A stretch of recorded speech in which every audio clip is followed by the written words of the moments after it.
Now, there's talk that a Family Guy movie might be coming, and this is interesting because Seth MacFarlane just signed a $100 million deal with Fox for, I think it's at least 5 more seasons of Family Guy and American Dad, as well as some other things. So, and I can tell you this, that supposedly it was going to be held back till later, but I've been told that if all goes as planned, this is what you're going to see on Family Guy. They're going to get very controversial. They're going to do an abortion show.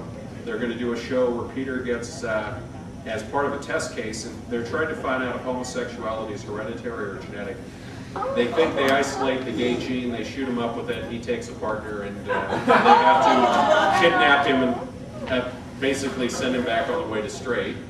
Cleveland is going to get his own spin-off show, as you know about, and then I am told that they, instead of saving it for the season after next, right now the plan is they will, the finale for this season will be something, something, Dark Side, something, something, which is their take on Empire Strikes Back, with Return of the Jedi soon to follow. And I'm personally hoping they do a lot better than Robot Chicken Part 2 did. I was really disappointed with the second installment of that, but hopefully. So we'll see a lot of that. And Steve Carell, talk about truly one of the busiest guys in Hollywood. They're going to have The Office going for a while. They have an Office spin-off planned. And on top of that, he has signed an extension to Get Smart, which is Get Smart 2. That was a phenomenally big hit for them. And he's got a lot of stuff coming. In fact, he is going to produce some movies now. And he said he's very excited about actually doing some writing and developing some material for other actors and actresses. Because, as he said, there are certain things that you would like to do, but you realize you're not the best person for it. But now you can kind of direct it and pick that and move forward with it. So you'll be seeing that. And then there's Thor. That is in the development stage. And Brad Pitt's name has been attached to it, as have about a dozen other people. They are remaking Hellraiser. And if they figured, I think at last count it was 8 movies, I think. Once they started going to direct-to-DVD, I lost track. Then there was Jason Statham. By the way, if you like the 2 Transporter films, Transporter 3 is up and down. It's good action, but the dialogue's really stiff, but decent enough entertainment. He's got Crank 2 coming out. And for those that haven't seen it, that was actually one of the more interesting films. He gets shot up with a drug that basically suppresses his adrenaline, and unless he keeps his adrenaline up, he's going to die. So while he's trying to track down who did it to him and get his revenge, he has to do some really extreme things to constantly keep his adrenaline up. We all thought he died from a fall at the end of the last film, but apparently if you watch the end of the credits, he gets up and then runs away. So we're going to be seeing that. I was going to save this part for later, but I will tell you about this now. J. Michael Straczynski, creator of Babylon 5, has basically walked away from Babylon 5 because when he was preparing the second installment of Lost Tales, the studio only offered him a $2 million budget.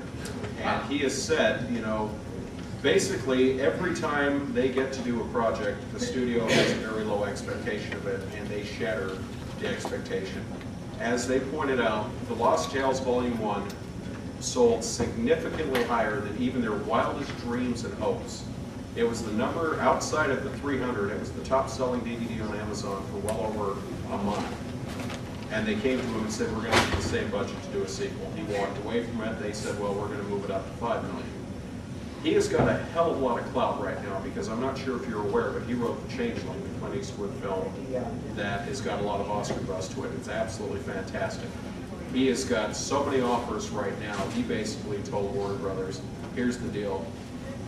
Nothing short of a feature film, Babylon 5, with a feature film budget will be acceptable to me now. If you're willing to talk, you know how to reach me. Based on the strength of The Changeling, he has been tapped to be the one to remake Forbidden Planet. And he said that this has been a film that he has a huge affection for, and he wants to be very respectful to it and modernize it. He isn't giving away any secrets, but he said, I think I've found the angle right now. If these films fly, you're going to see a lot of stuff. I know for a fact When Worlds Collide is already in development right now. Pretty early development. They are looking at a lot of those old classic science fiction films. Because once once again, we're past 20 years, the current generation doesn't remember it, let's update it with modern effects, because those films, Day the Earth Stood Still, very first flying saucers, captured on the Cold War, us versus them myth, but there are a lot of people that think they can do this, so keep an eye on that. I've heard, I always get the two mixed up. Is it the Fantastic Journey, the one where they shrink the guy down inside the body and he goes through Fantastic Voyage? That you will probably, that has also been talked about being done. They said, just imagine what we can do right now with CGI effects with that. I have to admit, I kind of like subversive humor quite a bit. My wife will always tell you that I laugh at some of the most off-the-wall things, but I kind of like Borat because of the fact of what he did. I mean, this was completely guerrilla filmmaking at its best. The guy never broke character once, even when the cops were interrogating him. He never once broke character. All that stuff was real. They had hundreds of hours. He can't do Borat anymore because everyone knows it. But he has one other character that hasn't been made into a film. Ali G's been made into a film. Borat's been made into a film, but Bruno has not been made into a film, and they're doing it right now. And so the big question was, how are they going to get away with doing this? I mean, this 6'4", very femme Austrian guy, how is he going to get away with it? There have been reports that apparently he got Ben Affleck. They completely zinged him. He had no idea who it was. I've heard reports that something happened at the St. Louis airport. This was confirmed 2 days, about a week ago on the set of Medium. There apparently was an extra that was causing all sorts of problems. So security ran in to get the extra out of the way and move things along, and it turned out it was Borat. I mean, it was Bruno. So he actually somehow managed to get through security and get himself on the set of one of the shows. So, Medium, the NBC show, yes, he actually crashed it. And the rumor is that there was a hidden camera somewhere recording the whole thing, and we will be seeing this. Not on NBC. Not on NBC. Now, I mentioned that because we were talking about remakes. Now, this one here is finally moving along, and then John Singleton walked away from the film. They are going to do the A-Team. To give you an idea how long this has been gestating, here is what the original pitch for the A-Team was.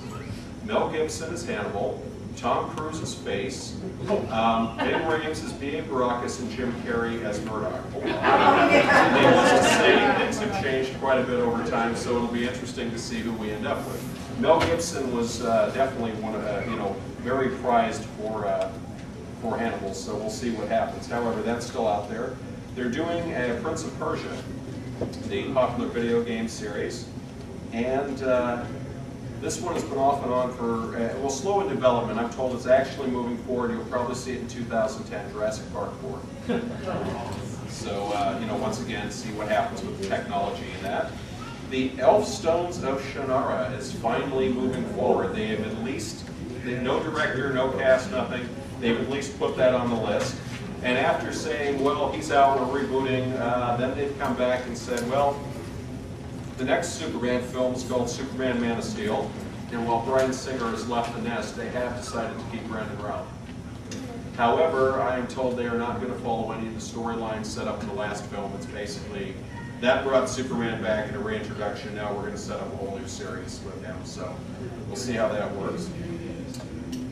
Danny Boyle was also talking about his new film. He was in Seattle recently, and he said that there's still hope for 28 months later.